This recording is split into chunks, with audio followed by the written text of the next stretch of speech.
Imagine a company whose customers willingly camp outside its doors just to buy its newest product.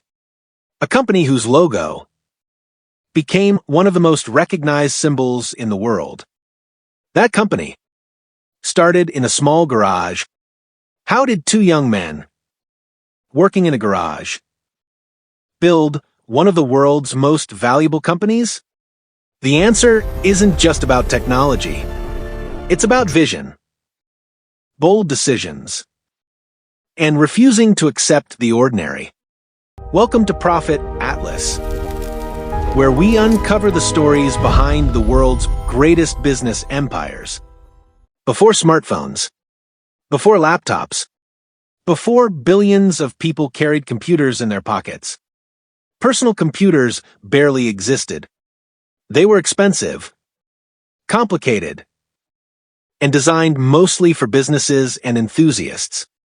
But in California, a new generation of dreamers believed technology could belong to everyone.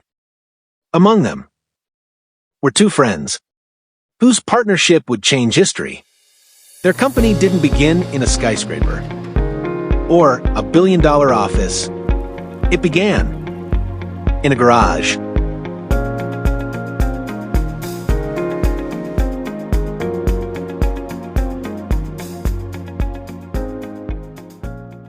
In 1976, two young friends came together with very different strengths. Steve Wozniak was an engineering genius. He loved designing elegant computer circuits. Steve Jobs saw something else. He believed personal computers could become products that ordinary people would want to own. Together, they formed the perfect partnership. Their first product, the Apple I, wasn't a complete computer by today's standards. It was a fully assembled circuit board, ready for enthusiasts to add a keyboard, a monitor, and a case. Even so, it offered something many competitors did not: simplicity. Then came a breakthrough. A local computer retailer agreed to buy dozens of Apple I computers. If they were delivered fully assembled, it was a huge opportunity.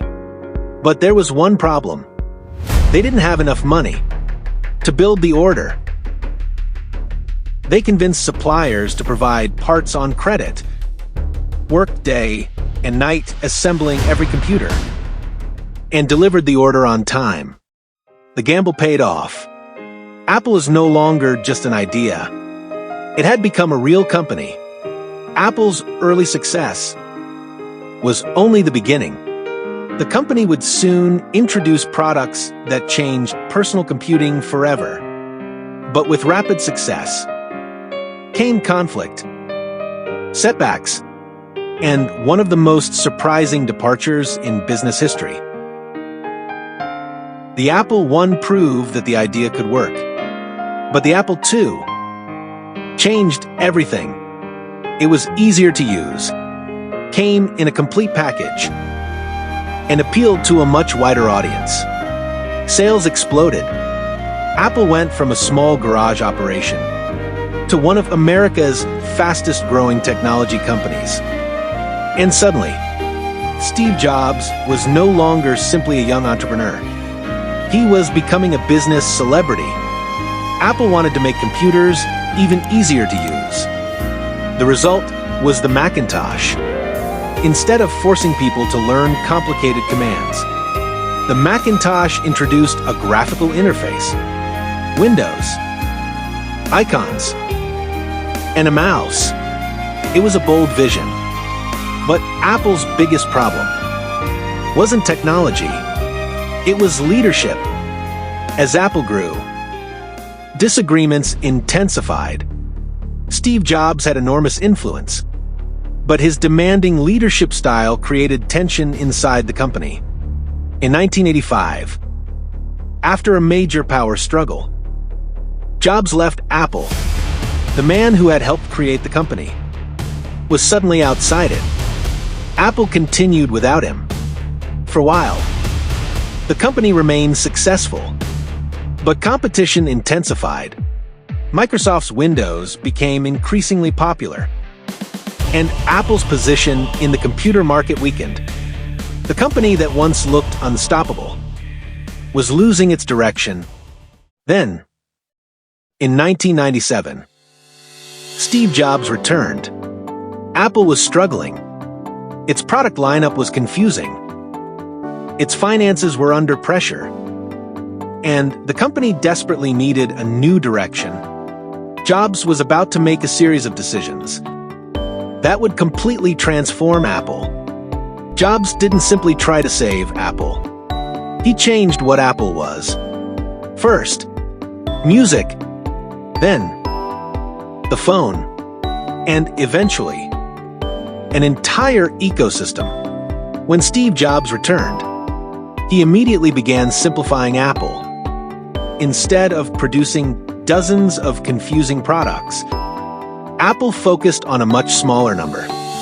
The goal was simple: make technology easier to understand, easier to use, and more desirable. Apple wasn't just selling computers anymore. It was building a brand. Then came the iPod. Music players already existed, but Apple made the experience dramatically simpler. Thousands of songs inside a device small enough to fit in your pocket, combined with iTunes. Apple wasn't simply selling a music player. It was creating an entire digital music experience.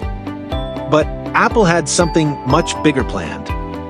In 2007, Steve Jobs walked onto a stage and introduced a device that combined a phone, an iPod, and an internet communicator. It was called the iPhone. Apple wasn't entering an existing market.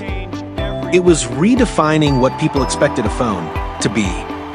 The iPhone was only the beginning. Apple built an ecosystem around it.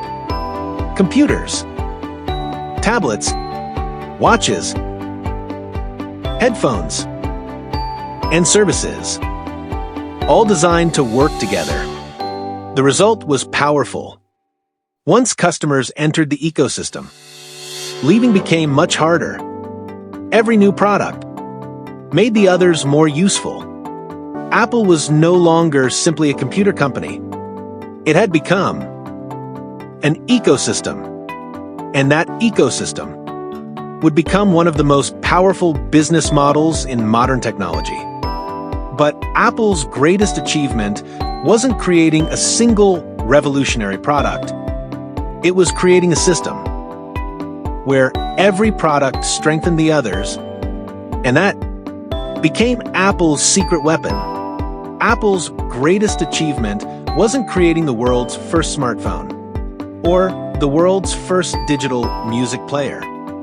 It was something much more difficult.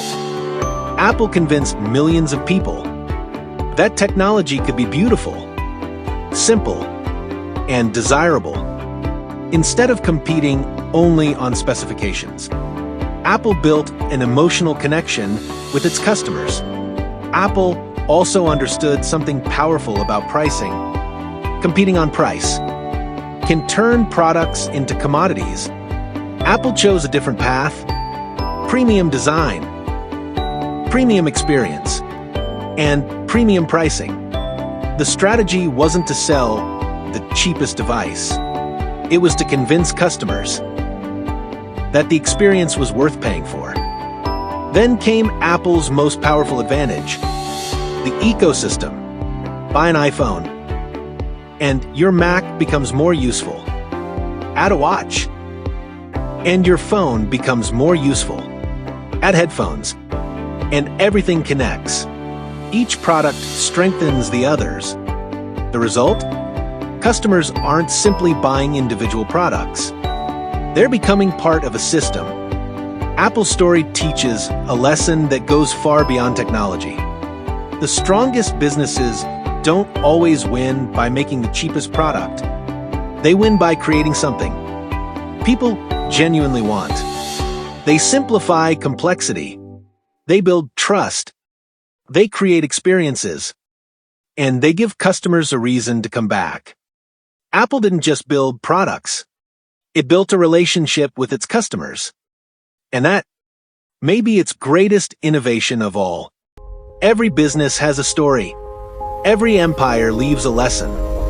And behind every great company is a decision that changed everything. This is Profit Atlas. Like, comment, follow, or subscribe. And join us for the next story.